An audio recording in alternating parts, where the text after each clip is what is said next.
Well, the touchdown against Dallas, which basically won the game for us, it was a very controversial touchdown, and I'll explain why. First of all, we were not able to move the ball that day. Their defense was just stifling us. Mackey was hurt, did not play in the game. Bulash was playing. It was a rookie, but he was playing a little hurt. We couldn't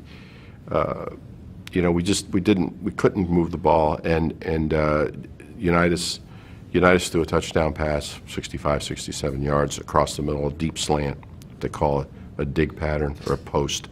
But in those days, if the ball was tipped by one of your players, it had to touch another player on an opposing team before you were eligible to catch it again. And Eddie Hinton, the ball skimmed it. There's no question, there was no controversy over the fact that Eddie Hinton touched the ball. The question was whether the defensive back, it was either, I think it was Waters or Harris, whether they touched the ball before John caught it, and the Cowboys complained about it for 35 years. But it was a huge play, and if it did divert at all, Mackey concentrated on it and caught it, and it got us back in the game because we were really struggling before that.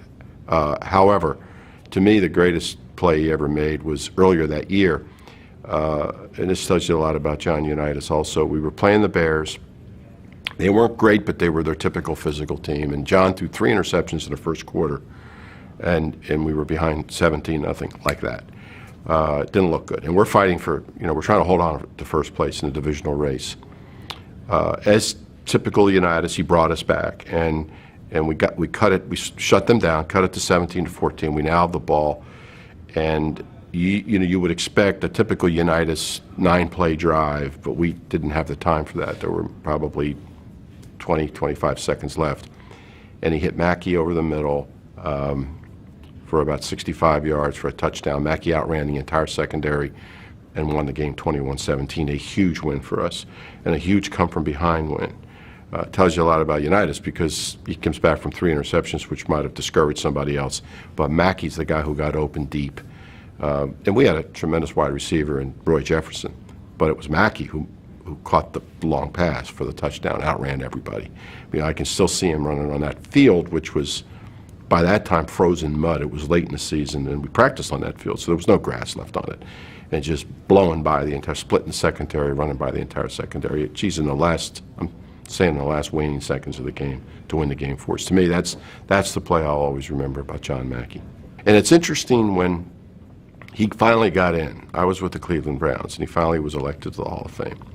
I wrote him a letter. It was days before email, and it shows he was a bigger man than me. And I, in the letter, expressed some resentment that it took this long, because I had sort of argued for him, and I was frustrated. But he wrote me a letter back and sent me a picture, autographed, and which I didn't even ask for. And he said, it doesn't matter how long I had to wait. He says, it's great. I got in. That's all that matters. So it's just no bitterness. There was no resentment. I was the one complaining. He wasn't. And he was as happy as he possibly could be.